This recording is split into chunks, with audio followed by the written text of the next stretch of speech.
तक हम लोग पिछली क्लास में पढ़ चुके हैं। कहाँ तक पढ़ चुके हैं? रेजिस्टेंस क्या होता है, रेजिस्टिविटी क्या होता है, electrochemical cell, electrolytic cell, electrolytes, फिर वीक स्ट्रॉन्ग, सब पढ़ चुके हैं। आज हम लोग टॉपिक को आगे बढ़ाते हैं। ठीक है, अभी हम लोग जनरल कॉन्सेप्ट सीख रहे हैं इलेक्ट्रोकेमिस्ट्री का। तो फर्स्ट पार्ट अभी चल रहा है हम लोगों का। तो हम लोग रेजिस्टेंस तक पढ़ चुके हैं। रेजिस्टेंस का हम लोगों ने फार्मूला लिखा था, क्या लिखा था? R equal to resistance equal to, बोलो क्या था? R equal to rho L by A. यहां तक हम लोग पढ़ चुके थे, समझ में आ गया? जहां पे ये रेजिस्टेंस और रो क्या है? रेजिस्टिविटी या स्पेसिफिक रेजिस्टेंस, स्पेसिफिक रेजिस्टेंस। अब आज बात आगे बढ़ाएंगे। तो पहला टर्म हम लोग को आज का पढ़ना है बेटा, कंडक्टेंस।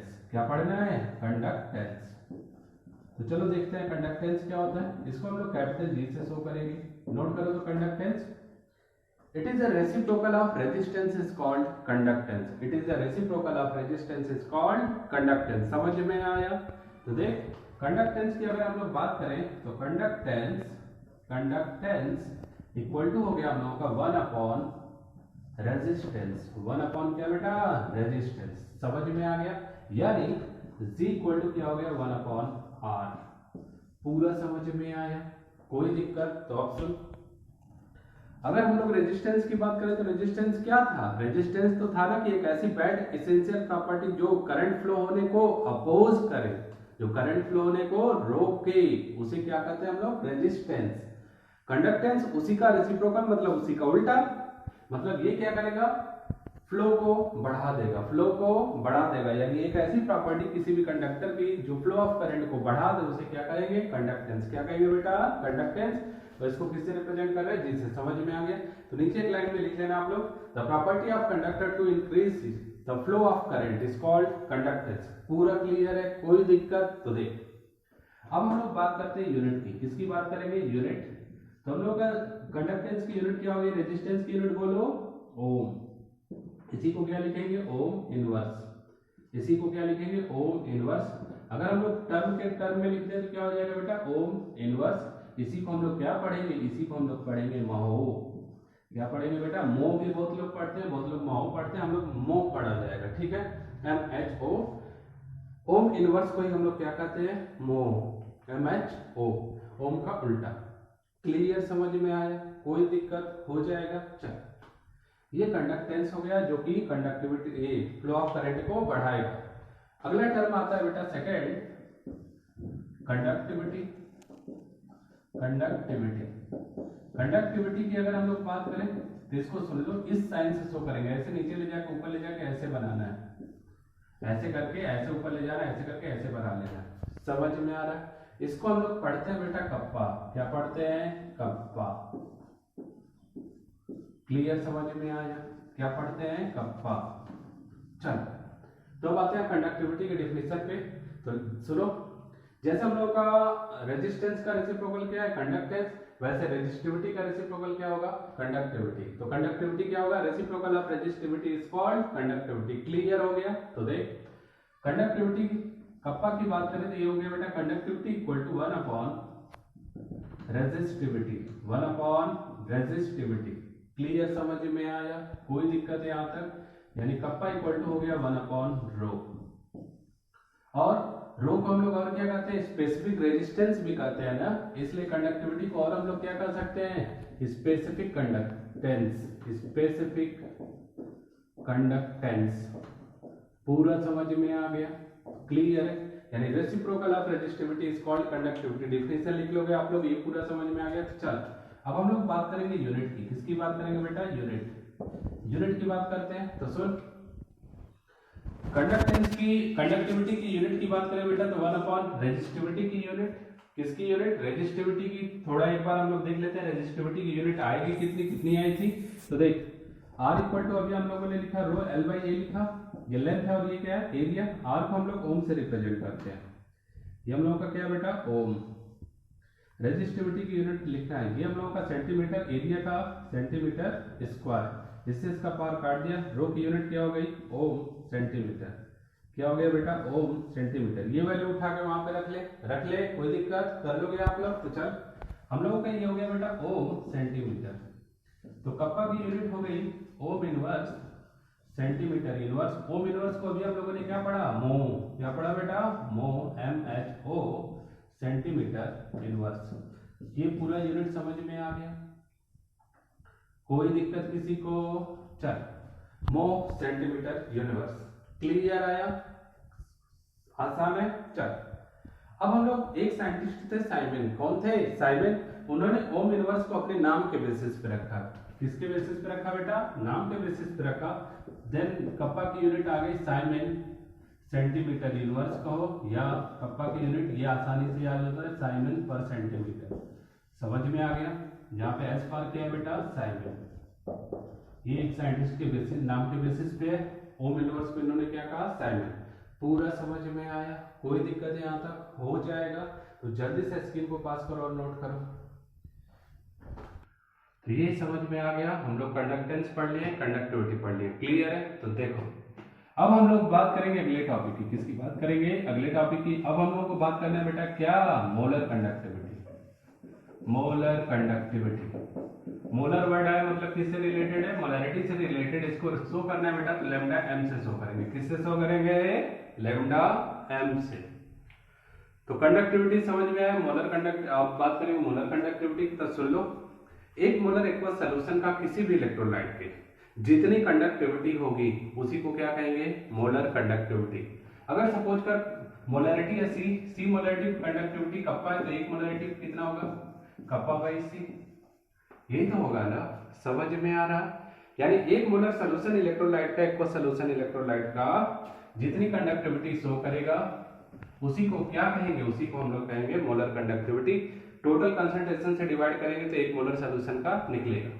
तो डेफिनेशन लिख लो, the conductivity of one molar aqueous solution of an electrolyte, the conductivity of one molar solution of an electrolyte at constant temperature is called molar conductivity. Molar conductivity, तो देखो molar conductivity equal to lambda M equal to हो गया बेटा kappa upon सी into 1000।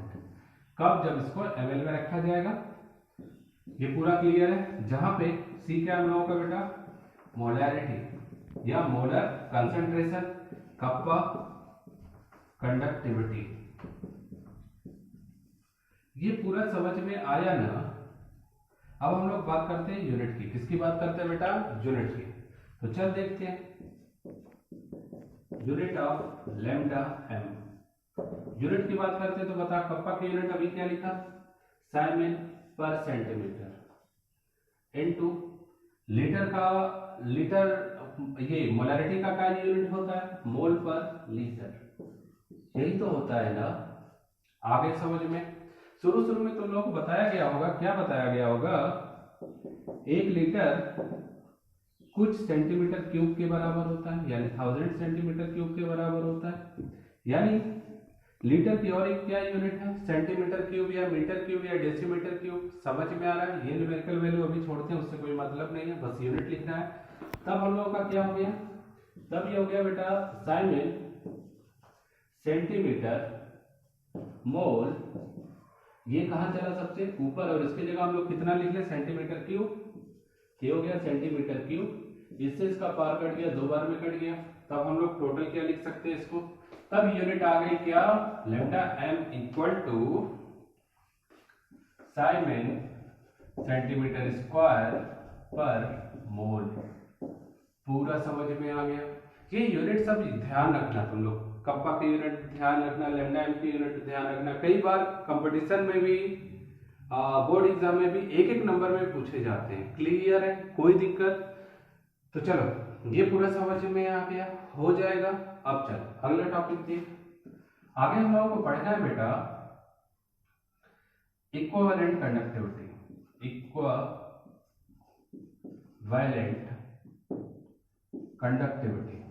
Conductivity इसको हम लोग show करेंगे बेटा लैम्डा ई से। इक्विवेलेंट वर्ड कहां पढ़ा था, नॉर्मेलिटी में पढ़ा था। कहां पढ़ा था, नॉर्मेलिटी में। यानी जब कंसंट्रेशन ऑफ नॉर्मेलिटी के टर्म में लेंगे हम लोग, तब किसका यूज करेंगे, इक्विवेलेंट कंडक्टेंस या कंडक्टिविटी का। क्लियर है। यानी वन नॉर्मल सॉल्यूशन की जो कंडक्टिविटी होगी इनफाइनाइट, ये एट कांस्टेंट टेंपरेचर, उसी को क्या कहेंगे, इक्विवेलेंट कंडक्टिविटी। डेफिनेशन समझ में आ गया। The conductivity of one normal solution of an electrolyte at constant temperature is called equivalent conductivity. Clear है? कुछ समझ में आ रहा है? अब फिर से वन नॉर्मल का निकालने के लिए टोटल नॉर्मलिटी से डिवाइड करना पड़ेगा. Mean lambda E equal to kappa upon N into 1000. Formula समझ में आ गया, जहां पे एन बेटा क्या है? Normality of solution. पूरा क्लियर हो गया? चल अब हम लोग बात करते हैं रिलेशन की. अब हम लोगों का अगला टॉपिक है बेटा रिलेशन बिटवीन लैम्डा एम यानी molar conductivity and equivalent conductivity. इसको अब पढ़ना है, ठीक है? कोई दिक्कत हो जाएगा तो देख, लैम्डा एम की वैल्यू कितनी है? लैम्डा एम इक्वल टू हम लोगों ने लिखा kappa upon C into 1000. Equation 1 तो पता ही है. उसके बाद क्या लिखा? लैम्डा इक्वल टू बोलो kappa upon N into 1000. Equation कौन सा हो गया? सेकंड. इतना क्लियर आ रहा है? कोई दिक्कत बेटा? चल अब क्या करते हैं, दोनों इक्वेशन को डिवाइड करना है, उसके बाद रिलेशन आएगा. तो जल्दी से स्क्रीन को पास करो, नोट करो. 1 2 3 4 5 हो गया. चल तो वो दोनों इक्वेशन दिख रहा है. अब क्या करना है बेटा? Equation 1 divided by second. Equation 1 को सेकंड से डिवाइड करते हैं तो कितना हो गया? Lambda M divided by lambda E equal to kappa upon C into 1000 divided by kappa upon C N into 1000. 1000 से 1000 को मार दिया, कप्पा से कप्पा को मार दिया, ये चला ऊपर. Then lambda M upon lambda E equal to N by C. Mean normality upon molarity. अब ये बता, जब नॉर्मेलिटी और मोलैरिटी का हम लोगों ने पढ़ा था, क्या पढ़ा था? रिलेशन. तो normality equal to molarity into valency आया था. तो मोलैरिटी को नीचे किया तो उधर क्या बच जाएगा? वैलेंसी. यही तो पढ़ा था ना? क्या पढ़ा था? Normality equal to molarity into valency. यही पढ़ा था. देन वैलेंसी इक्वल टू क्या आया बता? Normality upon molarity. तो ये यही दिख रहा है ना, यानी यहीं पे हम लोगों का क्या है बेटा? वैलेंसी. क्या है? वैलेंसी. पूरा समझ में आ गया रिलेशन? यानी molar conductivity upon equivalent conductivity equal to valency या नॉर्मेलिटी अपॉन मोलैरिटी. क्लियर आया? चल ये तो हो गया. अब बात करेंगे फॉर एसिड. किसकी बात करेंगे बेटा? For acid. एसिड की बात करें तो लैम्डा एम इक्वल टू, ये इधर चला गया, लैम्डा ई इंटू रिप्लेसिबल क्या? H प्लस आयन या हाइड्रोजन आयन. पहला समझ में आ गया. फॉर बेस इसकी बात करें तो lambda M equal to lambda E into replaceable OH minus ion. ये भी आ गया. For salt lambda M equal to lambda E into total positive और नेगेटिव चार्ज. क्लियर? समझ में आ गया? कोई दिक्कत यहां तक? हो जाएगा, कर लोगे. चल तो जल्दी से स्क्रीन को पास करो, नोट करो. 1 2 3 4 5 हो गया. चल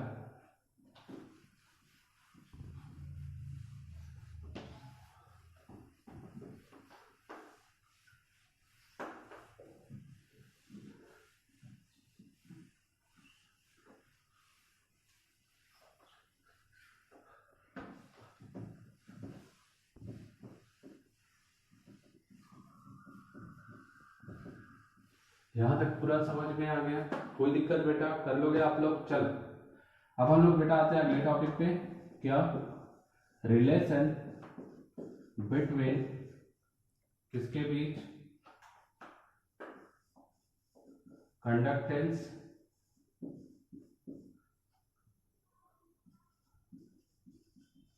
कंडक्टिविटी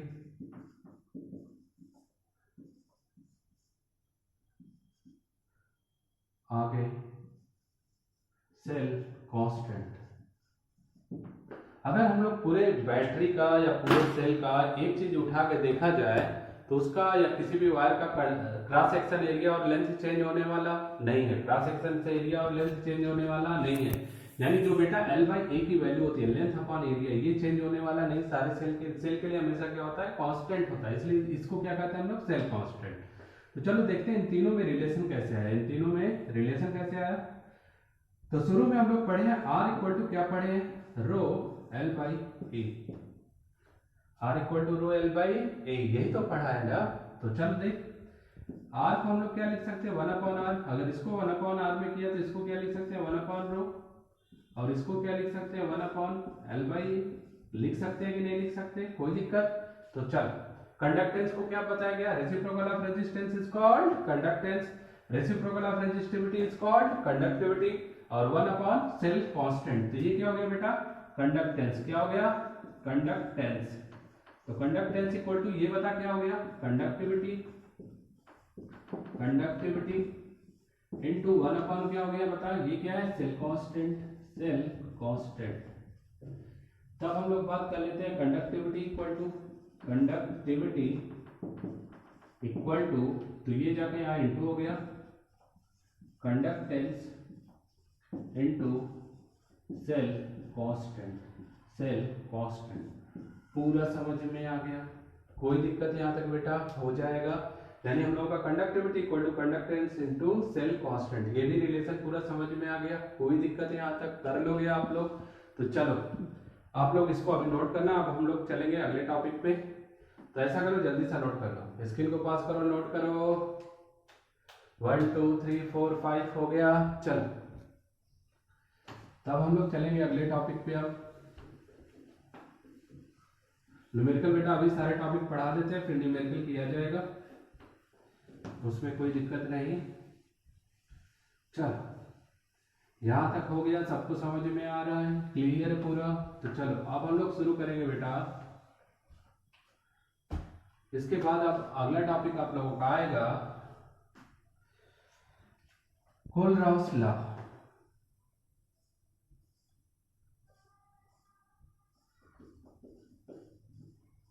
कोलराउस लॉ ये यूज होता है किसी भी इलेक्ट्रोलाइट की कंडक्टिविटी निकालने के लिए। किसके लिए यूज होता है, किसी भी इलेक्ट्रोलाइट की कंडक्टिविटी निकालने के लिए। कब, इनफाइनाइट डायल्यूशन पे। इनफाइनाइट डायल्यूशन का मतलब सुन लो आप लोग, इतना ज्यादा उसमें सफिशिएंट अमाउंट में वाटर ऐड करो या सॉल्वेंट ऐड करो कि वो 100% अपने आयंस में टूट जाए, कोई भी पार्ट उसका बचा न रहे। हमेशा कितना टूटना चाहिए, 100% डिसोसिएशन होना चाहिए, आयोनाइजेशन। क्लियर आया। चल, इनफाइनाइट डायल्यूशन का इतना सा मतलब है। तो कोलराउस लॉ क्या कहते हैं, कोलराउस लॉ ये कहते हैं कि किसी भी इलेक्ट्रोलाइट की जो कंडक्टिविटी होती है उसके आयंस के कंडक्टिविटी के एल्जेब्रिक सम के बराबर होता है। किसके बराबर होता है, एल्जेब्रिक सम के बराबर। या भोजपुरी में सुन ले, जितने भी आयंस रहेंगे, जितना कंडक्टिविटी शो करेंगे, सबको जोड़ दे, सबको जोड़ दे, वही किसके बराबर हो जाएगा हम लोगों का, किसी भी इलेक्ट्रोलाइट के मोलर कंडक्टिविटी के बराबर। किसने दिया, कोलराउस ने दिया। इसीलिए इस लॉ को हम लोग क्या कहेंगे, कोलराउस लॉ। समझ में आ रहा है कुछ कुछ। चल एग्जांपल देख, अगर सपोज कर हमारे पास एक कोई इलेक्ट्रोलाइट ए बी है, क्या है, ए बी। ए बी अगर टूटता है तो ए फॉर एसिड से पार्ट आया तो ये माइनस में टूट गया, और मान लेते हैं ये प्लस में टूट गया। Molar conductivity of A B equal to, ये जिस आयन में टूटा था, इन दोनों आयन की मोलर कंडक्टिविटी का सम इसके बराबर होगा। यानी मोलर कंडक्टिविटी ए माइनस का इनफाइनाइट डायल्यूशन पे प्लस मोलर कंडक्टिविटी भी पॉजिटिव का इनफाइनाइट डायल्यूशन पे। पूरा समझ में आया, कोई दिक्कत। यानी जितने आयंस में टूटेगा उन्हीं का सम करना है। अब एग्जांपल देख, एग्जांपल की अगर हम लोग बात करें तो मान ले हमारे पास है NaCl। NaCl बता किस में टूटेगा, Na प्लस, और किस में टूटेगा, Cl-1 में टूटेगा कि नहीं टूटेगा। यानी molar conductivity of infinite dilution पे NaCl इक्वल टू हो गया बेटा molar conductivity Na plus molar conductivity बोल किस पे, Cl माइनस, इनफाइनाइट डायल्यूशन पे। कोई दिक्कत है, यहां तक कर लोगे।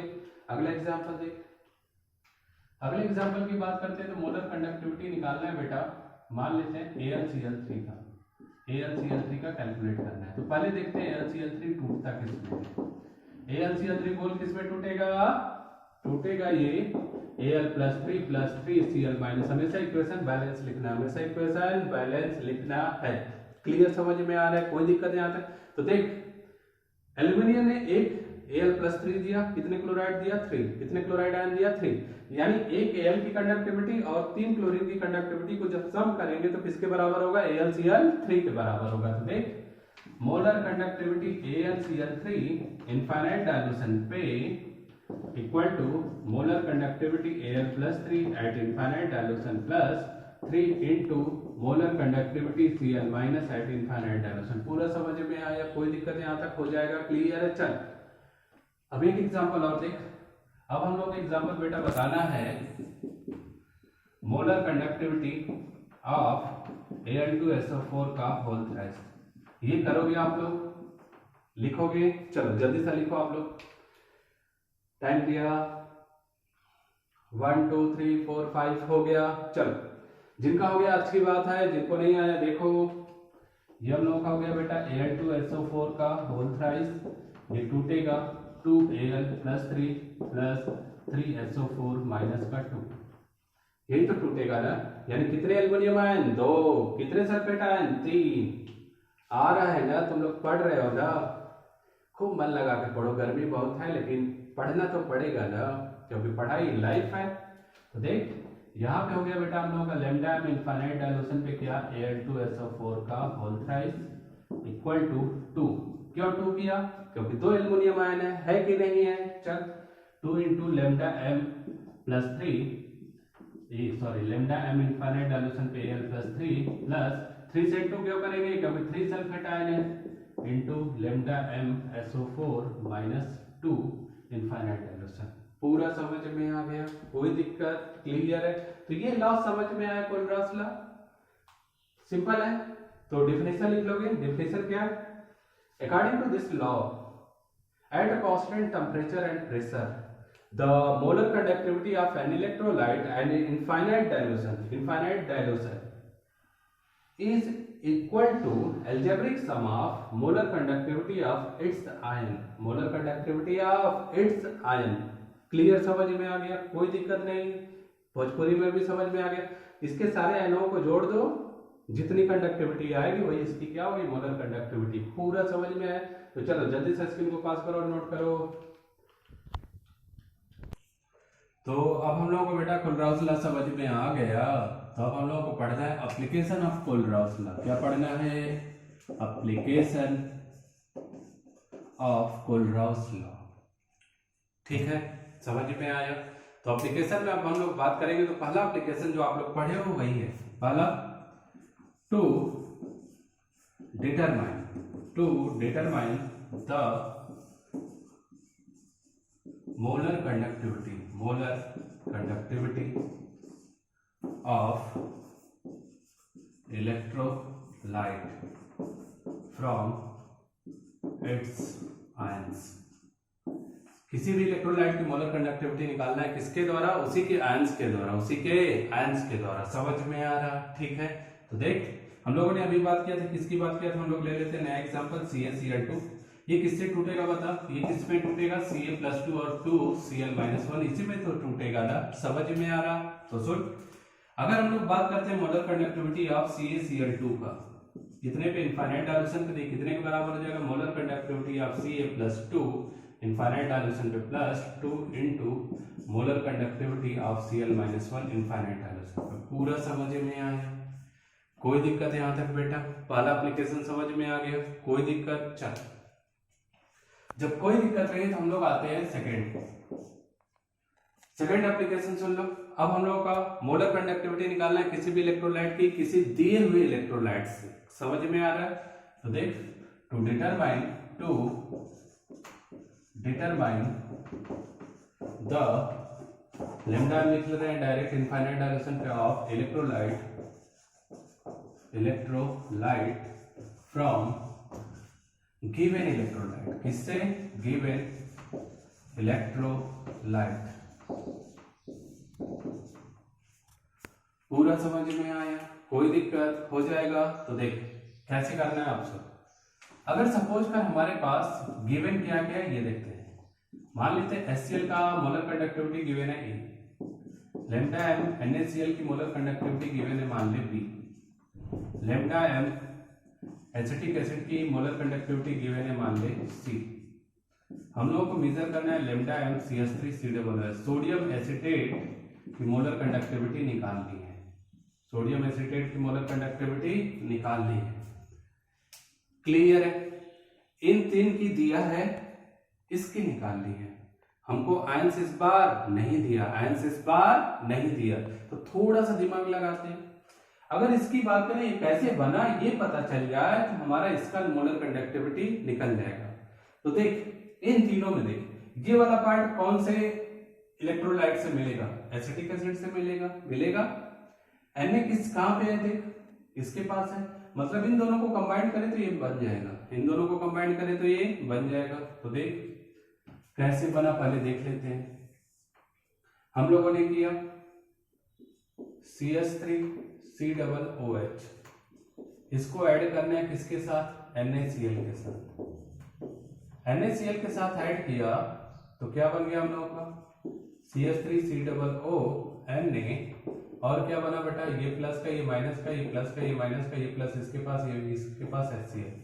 HCl तो हमको नहीं चाहिए ना, HCl हमको नहीं चाहिए, ध्यान से माइनस कर देते हैं क्या बेटा? HCl।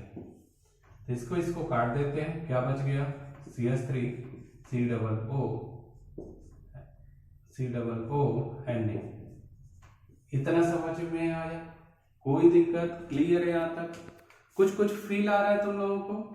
आ रहा है? चल, तो इस वाले को मिलने के लिए किसको ऐड किया? इन दोनों को ऐड किया, और किसको माइनस किया? HCl को माइनस किया। तो भाई यहाँ पे सेम करना है, भाई यहाँ पे सेम करना है, यानी molar conductivity of CH3COO Na equal to हो गया molar conductivity of CH3COOH plus molar conductivity of, और किसको ऐड किया था? NaCl minus molar conductivity of HCl। पूरा समझ में आ गया? जिसको ऐड किया उसको ऐड करो उसकी मोलर कंडक्टिविटी, जिसको माइनस किया उसकी माइनस करो, उसकी माइनस करो। तो अब हम लोगों का मोलर कंडक्टिविटी बोल कितना आ गया? तो ये आ गया बेटा CH3COO Na इक्वल टू इसका कितना है? C प्लस NaCl का कितना है? B माइनस क्या हो गया? A। पूरा समझ में आ गया? कोई दिक्कत है यहां तक? हो जाएगा? क्लियर है? आसान लगा ना? बहुत आसान है, तुम लोग ट्राई तो करो बस पढ़ने का, ठीक है? चल, ये हो गया हम लोगों का सेकंड एप्लीकेशन। अब बात करेंगे किसकी? थर्ड एप्लीकेशन की। स्क्रीन को पास करो, नोट करो। 1 2 3 4 5 हो गया। चल, अब हम लोग का लास्ट है बेटा एप्लीकेशन, इसका तीसरा। चलो तीसरा एप्लीकेशन आप लोग नोट कर लो। To determine the degree of dissociation and dissociation constant, degree of dissociation, to determine the degree of dissociation alpha से शो करेंगे, and dissociation constant इसकी वैल्यू, इसको KH से शो कर लेते हैं, KH K जो भी लिखना है, ठीक है? तो चलो हम लोग यहाँ पे बात करें अगर अल्फा की, तो ये बेटा रेशियो होता है। ये क्या होता है? Ratio. Molar conductivity at C concentration upon molar conductivity in infinite dilution, यानी lambda m C concentration upon lambda m infinite dilution के रेशियो को ही हम लोग क्या कहते हैं? Degree of dissociation. क्या कहते हैं? Degree of dissociation. क्लियर है? चल, अब थोड़ा सा 11th क्लास में चला जा। हम लोगों ने डिसोसिएशन कांस्टेंट KH की वैल्यू को क्या पढ़ा था? C alpha square upon 1 minus alpha, यही तो पढ़ा था ना इक्विलिब्रियम में। कोई दिक्कत? आसान है? चल, तो हम लोग बात कर लेते हैं C अल्फा की जगह कितनी वैल्यू रखना है बेटा? Lambda m C concentration upon lambda m infinite dilution का क्या करना है? Whole square upon 1 minus lambda m C concentration upon lambda m infinite dilution. ये हो गया हम लोगों का degree of dissociation constant. Clear है? तो डिग्री ऑफ डिसोसिएशन क्या था? C कंसंट्रेशन पे हम लोगों का molar conductivity upon molar conductivity eight infinite dilution, दोनों के रेशियो को हम लोग क्या कहते हैं? Degree of dissociation. क्या कहते हैं? Degree of dissociation. ये कैसे निकलेगा एप्लीकेशन से? पहला एप्लीकेशन यही था। ये वाला कैसे निकलेगा बेटा? इसको अगर क्वेश्चन में निकालना है तो क्या करना पड़ेगा, कप्पा अपॉन सी इंटू 1000। अभी शुरू में यही पढ़ा था, समझ में आ गया। इसको निकालना है तो इससे निकालेंगे, इसको निकालना है तो सारे इलेक्ट्रोलाइट का आयंस को ऐड करेंगे, निकल जाएगा। इन दोनों का रेशियो निकालेंगे, अल्फा आएगा। अल्फा जैसे ही आया, अल्फा जैसे ही आया then KH equal to C alpha square upon 1 minus alpha. Alpha की जगह ये वैल्यू रखो, ये आ जाएगी, इसकी जगह ये वैल्यू रखो, आ जाएगा। न्यूमेरिकल करते समय ध्यान रखना इन दोनों का रेशियो निकालना, अल्फा आ जाएगा। फिर इसमें वैल्यू इन दोनों की न रखना, इन दोनों की न रखना, क्योंकि वैल्यू 0.00 कुछ रहेगी तो उसको स्क्वायर करोगे तो और हार्ड पड़ेगा। इससे अच्छा है कि अल्फा की वैल्यू डायरेक्ट इसमें रख दो, तुरंत KH की वैल्यू आ जाएगी। ये ध्यान रखना, क्लियर है। तो अब हम लोग न्यूमेरिकल करना शुरू करेंगे। पूरा टॉपिक समझ में आया? कोई दिक्कत? कर लोगे तो खूब मन लगाओ, खूब मन लगाओ, खूब पढ़ो। तो अब हम लोगों का क्या शुरू होने वाला है, न्यूमेरिकल प्रॉब्लम। क्या शुरू होने वाला है, न्यूमेरिकल प्रॉब्लम। तो चलो जल्दी से स्क्रीन को पास करो और नोट करो। तो अभी तक ये सारी थ्योरी समझ में आ गई, कोई दिक्कत? तो अब हम लोग को बेटा न्यूमेरिकल करना है। क्या करना है, क्वेश्चंस करने हैं इस टॉपिक से रिलेटेड। तो चलो हम लोग देखते हैं बेटा क्वेश्चन। तो चलो फर्स्ट क्वेश्चन हम लोग देखेंगे ओम्स लॉ से। किससे देखेंगे बेटा, ओम्स लॉ से। क्वेश्चन करो, जल्दी से नोट कर लो आप लोग। तो क्वेश्चन लिखो, a conductor has 1500 ohm resistance, has 1500 ohm resistance and its length is 20 centimeter and its radius is 5 centimeter, then find out क्या फाइंड आउट करना है, पहला रेजिस्टिविटी, दूसरा क्या फाइंड आउट करना है, सेकंड फाइंड आउट करना है कंडक्टेंस, थर्ड क्या फाइंड आउट करना है, कंडक्टिविटी। इतना पूरा समझ में आ गया, क्लियर है, कोई दिक्कत? तो चल ये क्वेश्चन समझ में आ गया। तो अब हम लोग पहले देख लेते हैं गिवन क्या है। पहले क्या बेटा, गिवन क्या है। हम लोगों को तीन चीज निकालना है, रेजिस्टिविटी मतलब किसकी वैल्यू निकालनी है, रो की। कंडक्टेंस मतलब किसकी वैल्यू निकालनी है, जी की। कंडक्टिविटी मतलब किसकी वैल्यू निकालनी है बेटा, कप्पा की। इतना समझ में आ गया। तो चल पहले देख गिवन क्या है। गिवन की अगर बात करें तो बेटा रेजिस्टेंस कितना है इसका, 1500 ओम, यानी आर की वैल्यू कितनी हो गई, 1500 ओम। समझ में आया, कोई दिक्कत? लेंथ कितना दिया गया बेटा, लेंथ की बात करें तो 20 सेंटीमीटर, रेडियस की बात करें तो कितना दिया गया, 5 सेंटीमीटर। रेडियस कितना है, 5 सेंटीमीटर। 5 सेंटीमीटर अगर रेडियस है तो एरिया कितना हो जाएगा। तो कोई भी अगर वायर की बात करेंगे बेटा तो वायर हम लोगों का कैसा होगा, क्रॉस सेक्शन एरिया उसका कैसा होगा, रेडियस दिया गया मतलब उसका क्रॉस सेक्शन एरिया सर्कुलर होगा। तो एरिया कितना हो गया हम लोगों का, पाई आर स्क्वायर, यानी एरिया हो गया हम लोगों का पाई 5 का स्क्वायर यानी 25 पाई। इतना एरिया है, क्लियर आ गया। तो देख रेजिस्टेंस का हम लोगों ने फार्मूला पढ़ा, resistance equal to rho L by A. ये तो पढ़ा ना, पढ़ा कि नहीं पढ़ा? चल रेजिस्टेंस कितना हमारे पास 1500 ओम, रेजिस्टिविटी रो, लेंथ कितना हमारे पास 20 सेंटीमीटर, क्रॉस सेक्शन कितना है 25 पाई। ये हो गया हम लोगों का 4, इससे काट दिया, ये हो गया 5।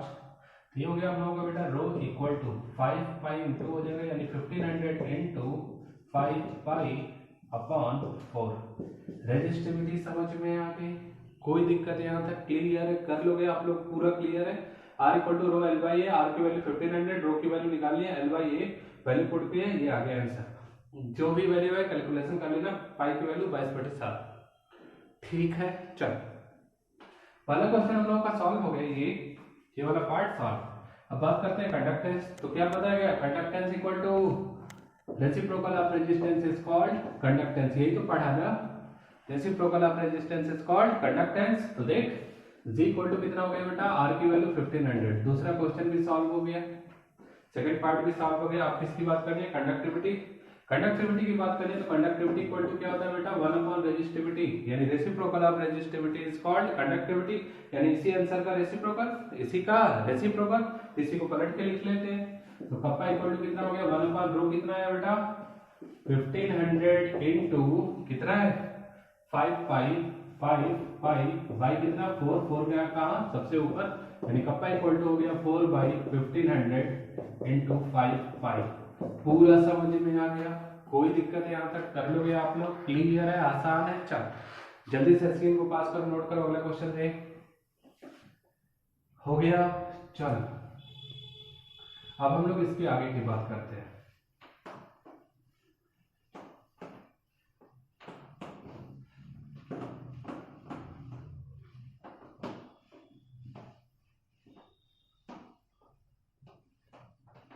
चलो क्वेश्चन नोट करो। क्वेश्चन क्यों बेटा आप लोग? क्वेश्चन आप लोगों का है बेटा, ये आप लोगों के जेमेल 2015 में क्वेश्चन आया हुआ है। क्या क्वेश्चन लिखो? The electrical resistance of a column, the electrical resistance of a column of 0.05 molar NaOH solution has diameter 1 centimeter and length 50 centimeter is 5.55 into 10 to the power 3 ohm. Then calculate. First क्या calculate करना है? Resistivity यानी किसकी value? रो की। Second क्या calculate करना है बेटा? कंडक्टिविटी। थर्ड क्या कैलकुलेट करना है बेटा? Molar conductivity. ये तीनों कैलकुलेट करना है आप लोगों को। क्लियर? समझ में आ गया? क्लियर है? कर लोगे आप लोग? कुछ नहीं करना है, बहुत सिंपल सा क्वेश्चन है हम लोगों का। तो सिंपल सा देख, अगर हम लोग बात करते हैं, कुछ नहीं करना, हम लोग का एक कॉलम है जिसमें NaOH का कितना सोल्यूशन भरा गया? 0.05 मोलर सोल्यूशन भरा गया, जिसका डायमीटर कितना दिया गया बेटा? 1 सेंटीमीटर। लेंथ कितना बेटा? 1 सेंटीमीटर। इसका लेंथ कितना? 50 सेंटीमीटर। ओम दिया गया, मतलब ये क्या गिवन है? रेजिस्टेंस। क्या गिवन है बेटा? रेजिस्टेंस। तो चल देख लेते हैं क्या क्या गिवन है। आर की वैल्यू कितना हो गया हम लोगों का? 5.55 into 10 to the power 3 ohm. R की वैल्यू समझ में आ गया? चल उसके बाद बात करते हैं हम लोगों का डायमीटर दिया गया इतना, तो रेडियस कितना होगा बता? इसी का आधा यानी 0.5 सेंटीमीटर। तो एरिया कितना निकल के आ गया? पाई आर स्क्वायर यानी 0.5 का पावर यानी 0.255। ये हम लोग हो गया, ये हो गया। उसके बाद लेंथ कितना दिया गया? लेंथ हम लोगों का कितना बेटा? 50 सेंटीमीटर। तो आर इक्वल टू कितना हो गया? रो एल बाई ए। रो की वैल्यू निकल जाएगी। समझ में आ गया? चल कंडक्टिविटी क्या होती है? कप्पा इक्वल टू क्या हो गया? 1 रो। कप्पा भी निकल जाएगा, क्यों? क्योंकि यहाँ से क्या आ रहा है? रो आ रहा है। उसके बाद molar conductivity lambda equal to क्या होता है बेटा? Kappa upon C into 1000। Kappa upon C into 1000। यहाँ से हम लोग कप्पा की वैल्यू यहाँ से रख लेंगे। सी हम लोगों का कितना रखना है? इतना। मोलैरिटी कितना रखना है? मोलैरिटी रखना है। यहाँ से इसकी वैल्यू रखेंगे, आंसर आ जाएगा। पूरा समझ में आ गया? कोई दिक्कत? क्लियर है? चल यहां तक समझ में आ गया तो अब अगला क्वेश्चन सुन। अब हम लोग बात करेंगे बेटा, ये दोनों क्वेश्चन समझ में आ गए। अब हम लोग बात करेंगे कोलराउस लॉ के क्वेश्चन की। तो कोलराउस लॉ का क्वेश्चन ये कहता है, क्वेश्चन है आप लोगों का बेटा कि एक इलेक्ट्रोलाइट है जिसका कंडक्टिविटी हम लोगों को गिवन कर रहा है, जिसकी कंडक्टिविटी हम लोगों को गिवन कर रही है। आपके बोर्ड्स में भी क्वेश्चन आया, जेईई में भी क्वेश्चन आया। तो आप लोग लिखो, आप लोगों को कैलकुलेट करना है बेटा molar conductivity. Molar conductivity means क्या कैलकुलेट करना है? लैम्डा एम MgCl2 इसकी वैल्यू कैलकुलेट करनी है इनफाइनाइट डाइल्यूशन पे। समझ में आया? क्लियर है? क्वेश्चन में गिवन किया गया है मोलर कंडक्टिविटी ऑफ Mc+2 कितना गिवन किया गया बेटा? 106.1 साइमन सेंटीमीटर स्क्वायर पर मोल। उसके बाद लैम्डा एम गिवन किया गया, क्या गिवन किया गया? Cl-1 क्लोराइड आयन की वैल्यू गिवन किया गया कितना? 76.3 साइमन सेंटीमीटर स्क्वायर पर मोल। पूरा समझ में आया? कोई दिक्कत? कर लोगे आप लोग? तो चलो जल्दी से स्क्रीन को पास करके करो आप लोग, जल्दी करो 1 2 3 हो गया। चलो जिनका नहीं आया वो देखो। अगर हम लोग बात करते हैं मैग्नीशियम क्लोराइड के मोलर कंडक्टिविटी की, तो देखो पहले हम लोग देखते हैं मैग्नीशियम क्लोराइड टूटता किसमें है। क्लियर है? पहले हम लोग बात करेंगे बेटा मैग्नीशियम क्लोराइड जो हम लोगों का है वो टूटता किसमें है। तो देखो MgCl2 की बात करें तो किसमें टूटा बता? ये टूटा बेटा Mg+2 और 2Cl-1 में। Mg+2 और 2Cl-1 में। तो देख मोलर कंडक्टिविटी अगर MgCl2 का निकालना है तो क्या करना पड़ेगा? Molar conductivity Mg+2 infinite dilution 2 into molar conductivity Cl minus 1 infinite dilution पे। पूरा समझ में आया? कोई दिक्कत यहाँ तक कर लोगे आप लोग? तो चलो रख लेते हैं। देन हम लोगों का बेटा हो गया मोलर कंडक्टिविटी इनफाइनाइट डायल्यूशन पे MgCl2 इक्वल टू MgCl का कितना है, Mg प्लस 2 का 106.1 प्लस क्लोराइड आयन का 76.3 यानी 2 इंटू 76.3 सॉल्व हो जाएगा। कोई दिक्कत? आसान है ना, कोई दिक्कत? एक क्वेश्चन और किया जाए, चलो जल्दी से स्क्रीन को पास करके नोट कर लो। 1 2 3 हो गया। चलो अब हम लोग बात करेंगे बेटा अगले क्वेश्चन की। कोलराउस लॉ का अगला एप्लीकेशन वाला क्वेश्चन जो हम लोग कर रहे थे, कौन सा? कई सारे इलेक्ट्रोलाइट का दे दिया जाए, आप लोगों को किसी और का पूछा जाए तो कैसे निकलेगा। तो चलो क्वेश्चन लिख लो। To determine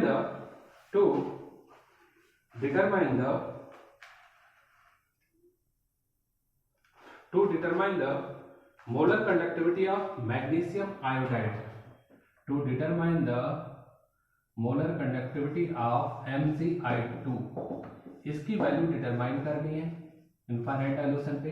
given that molar conductivity of NaI equal to 12.69, molar conductivity of CH3COO equal to 9.10, molar conductivity of infinite dilution of CH3COO का होल ट्वाइस Mg। ये वैल्यू गिवन है बेटा 18.78। तो आपको किसका निकालना है? MgI2 का। किसका निकालना है बेटा? MgI2 का। करोगे आप लोग? कोई दिक्कत है यहाँ तक? हो जाएगा। तो चलो जल्दी से करो आप लोग, नहीं आएगा तो बताएंगे। तुम तो ठहरे परदेसी। हो गया? कोई दिक्कत? चलो जिनको नहीं आया वो आप लोग देखो पहले। तो पहले हम लोग बात करेंगे MgI2 बना कैसे। तो मैग्नीशियम किससे मिलेगा हम लोगों का? इससे मिलेगा। I किससे मिलेगा? S से। यानी इन दोनों को ऐड करना है, उसके बाद इसको क्या करना है? माइनस। लेकिन रिएक्शन हमेशा बैलेंस लिखनी है। तो चलो देखते हैं पहले बना कैसे।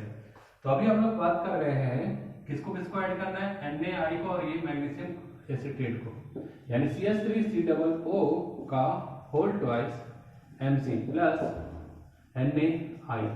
इन दोनों को ऐड करते हैं बेटा, तो क्या बना? चल देखते हैं।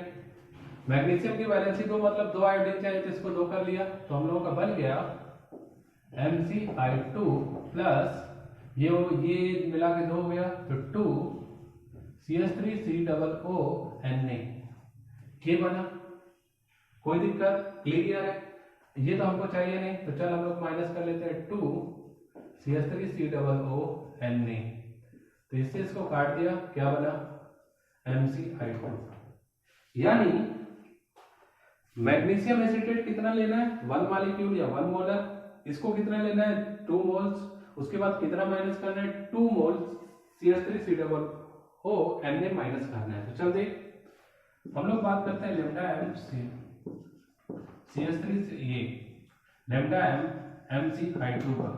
ये बना कैसे? इसका 1 मोल यानी लेमडा m CH3COO का whole twice Mg plus lambda m infinite dilution कितने टाइम्स है बेटा? 2 टाइम्स। कितने टाइम्स? 2 टाइम्स, यानी 2 into lambda m NaI minus 2 into lambda m CH3COO Na। पूरा समझ में आया? कोई दिक्कत? क्लियर है? जैसे वहां पे मिला वैसे इसका 1 मॉलिक्यूल तो 1 किया, इसका 2 तो 2 से इंटू किया, इसका 2 माइनस करना 2 माइनस करके इंटू किया। वैल्यू सारी रख ले। कोई दिक्कत यहाँ तक? तो चलो वैल्यू रख लेते हैं। तो लेमडा m इनफाइनाइट डायल्यूशन पे हो गया बेटा MgI2 इक्वल टू, चल बता हम लोग का पहला तो मैग्नीशियम एसीटेट, ये हो गया हम लोग का 18.78 माइनस प्लस, उसके बाद हम लोग को इसको ऐड किया, NaI का 2 इंटू करना है, तो 2 इंटू इसकी वैल्यू कितनी है बेटा 12.69, तो हो गया 12.69 माइनस बता इसकी वैल्यू कितनी है हम लोगों की 2.9 है, यानी 2 इंटू 9.1। पूरा सॉल्व हो गया। कोई दिक्कत यहाँ तक कर लोगे आप लोग? आसान है, क्वेश्चन हो जाएगा, बस ध्यान रखना रिएक्शन बैलेंस लिखनी है। क्लियर है? आसान लगा? चल बस एक थोड़ा सा टॉपिक आप लोग और देख लो, वो छूट गया था, relation between conductance, conductivity and cell constant, वो भी देख लो आप लोग। ये आप लोग अब कर लेना, बहुत आसान सा क्वेश्चन था। चल जो जो क्वेश्चन सीट का ना है आप लोग पूछ लेना। चलो अब आगे चलते हैं।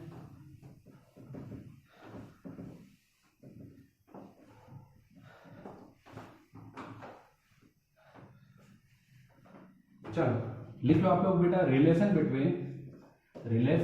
बिटवीन कंडक्टेंस किससे रिप्रेजेंट करना है, कैपिटल जी से, कंडक्टिविटी किससे, कंडक्टिविटी कप्पा से, एंड सेल कांस्टेंट किससे रिप्रेजेंट करना है बेटा, इसको L/A ये लिख लेते हैं सीधे। जो हम लोगों का वायर होता है बेटा उसका कभी लेंथ और क्रॉस सेक्शन एरिया चेंज नहीं होता। बैटरी जितनी बड़ी रहेगी वो हमेशा उतनी ही रहेगी, वो छोटी बड़ी होने वाली नहीं। इसलिए L/A के रेशियो को ही हम लोग क्या कहते हैं, सेल कांस्टेंट। L/A के रेशियो को क्या कहते हैं, सेल कांस्टेंट, क्योंकि वो वैल्यू हमेशा क्या होनी है, कांस्टेंट किसी भी सेल के लिए। सोल्यूशन का कंसंट्रेशन बदल सकते हो, सेल में जो सोल्यूशन उसका कंसंट्रेशन बदल सकते हो लेकिन उसकी वैल्यू बदल नहीं सकते हो। समझ में आया, क्लियर है। चल तो अब देख हम लोगों ने बात किया R equal to row L/A, यही तो बात किया ना। तो 1/R अगर लिख दें तो कितना हो जाएगा, ये 1/रो और ये कितना हो गया L/A। 1 reciprocal of resistance is called conductance, reciprocal of resistance is called conductance, equal to reciprocal of resistivity is called conductivity. इतना समझ में आया, इनटू 1/L/A की वैल्यू क्या है बेटा, सेल कांस्टेंट। तो ये कितना हो गया हम लोग का, सेल कांस्टेंट। ये पूरा समझ में आया, कोई दिक्कत यहाँ तक। Reciprocal of resistance is called conductance, reciprocal of resistivity is called conductivity. 1/L/A की वैल्यू कितनी होती है, सेल कांस्टेंट। पूरा क्लियर है। तो देख अब हम लोग बात करें अगर कंडक्टिविटी की, तो कंडक्टिविटी इक्वल टू, ये ऊपर जाएगा तो इनटू हो जाएगा, ये हो गया बेटा कंडक्टेंस इनटू सेल कांस्टेंट। पूरा समझ में आ गया, कोई दिक्कत, क्लियर है, यहाँ तक कर लोगे आप लोग। तो ये हम लोग का पहला टॉपिक जो था इलेक्ट्रोकेमिस्ट्री का फर्स्ट पार्ट वो कंप्लीट हुआ, some basic concept of electrochemistry. अगली क्लास से आप लोगों को बेटा शुरू होगा इलेक्ट्रोलिटिक सेल। आज का पूरा समझ में आ गया। क्वेश्चन आप लोग करना, पीडीएफ फाइल भेजी जा चुकी है, ऑब्जेक्टिव सब्जेक्टिव आज हम भेज देंगे, आप लोग करते रहो बस, अब खूब मन लगा। क्लियर। तो चलो आज इतना आप लोग कर लो।